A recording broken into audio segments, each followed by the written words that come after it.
Hold on. Sorry. Let me Kyle. spoil the Poor whole... Kyle poor Rayner. Kyle Rayner. All you 90s children, suffer.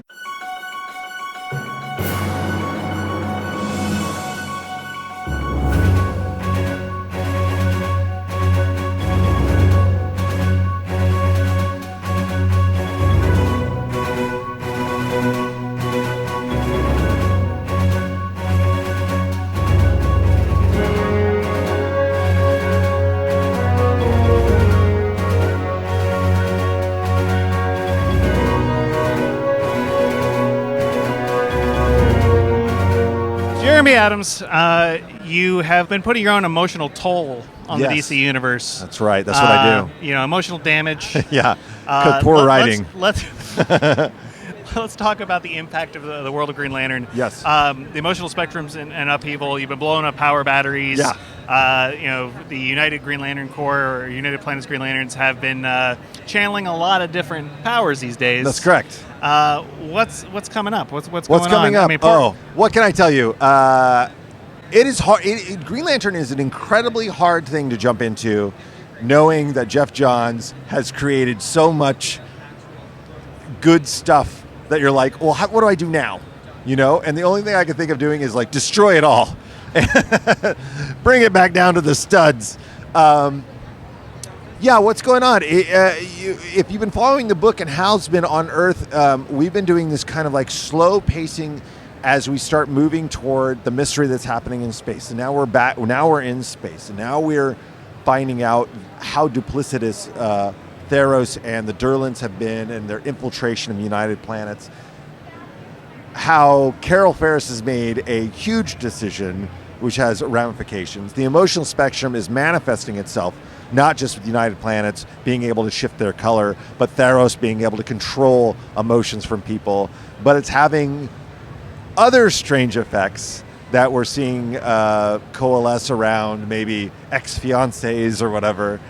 So it's a lot. It's a lot in my brain to keep, right. And then we pull into the event that is Absolute Power and trying to thread the needle of writing a book that stays true to the book that everybody's reading, but also touches on what's happening on Earth, which is a lot of monumental stuff.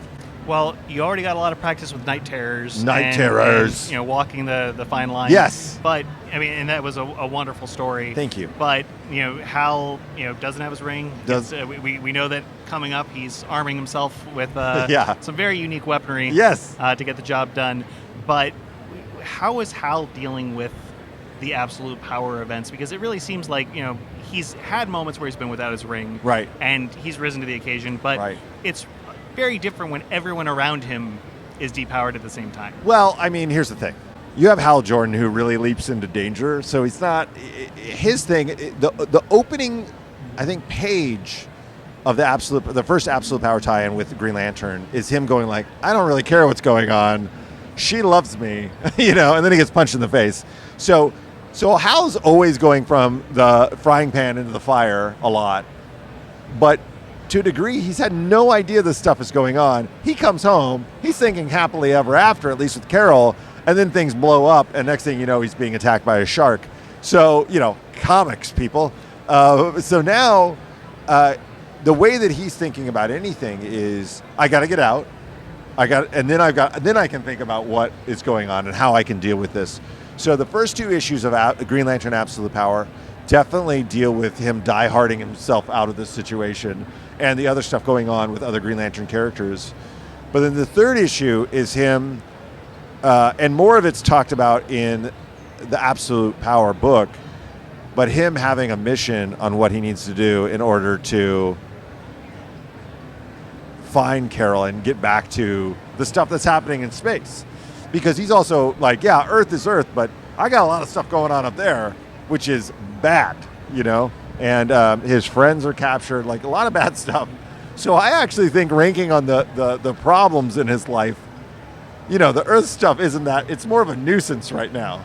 That's how I think of Hal Jordan. He's like, oh, Earth again, You brought up the ex-fiancé element. Yes.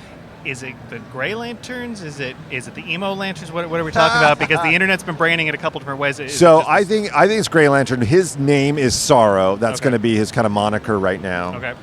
Whether Whether that means there's going to be more of them, that's a wait and see.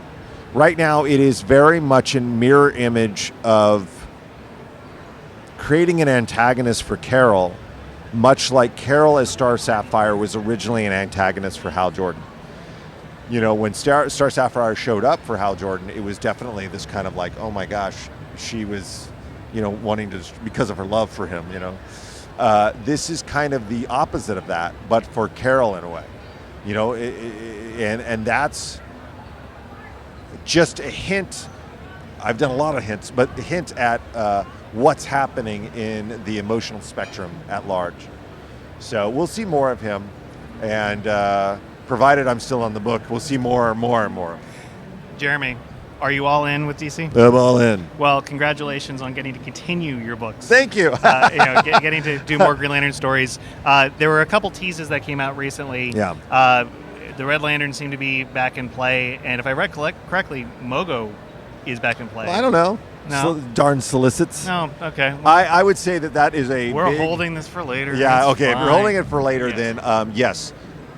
What we know is that Theros has the ability to shift people into different emotional spectrums. That's not a spoiler. So him being the strategic and evil mind that he is, I'm sure he's thinking of who do I get to back me up if things go sideways.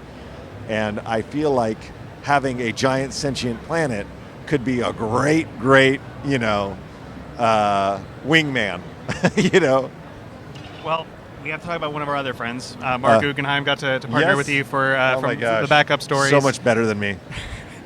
Talk about bringing, fleshing out the villain's backstory with Oh, Mark. he did all the legwork. His backstory with Theros in particular, not just with his origin story, but also hinting at his power within the United Planet's core was critical. I mean, we made a decision, talking with Paul Kaminsky, the editor, we wanted to make these backups critical to the overarching story. So they're not just willy-nilly backups. So you would see a genuine shift. We wanted to make sure that we started hitting where everybody was, but also upping the stakes when it comes to Theros and explaining who he is internally, and also how jacked up it is that he's doing some of the stuff he's doing. So Guggenheim, who is just unbelievable writer and unbelievable collaborator and just really knows what he's doing. I mean, I don't have to tell anybody, but he did such huge lift there. And the same with Phil Kennedy Johnson. All I'm doing is cribbing from the best and then just having a couple fist fights, and I'll take the credit. And you had Ron help with the special Kyle story Yep. for the anniversary. Yeah. And that's what I meant. Ron, Sam did the Jessica Cruz one, I think. And so getting those people that know those characters to do something that's critical to the ongoing story, it just makes it more fun. And I'm just trying to call back the fans of Green Lantern and just be like, this is a fun book. This is a great book. This is a big book.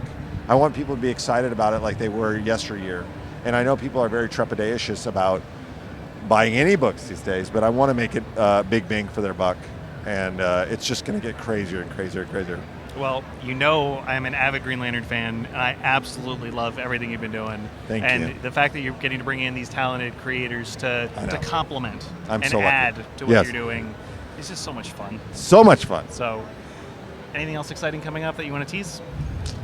In the DC universe, or In the Jeremy Adams universe. I got Flash Gordon came out this week, #1, the week of Comic-Con, which I'm very excited about for Mad Cave and getting good responses on that. And then I've got maybe some other stuff in the future that I can't talk about right now. Okay. Well, we'll talk about it at some point. We'll talk about it the minute we turn this off. Stay tuned for more coverage at Comics Online. And also, I have Flash Gordon in my bag for you to sign. Yeah.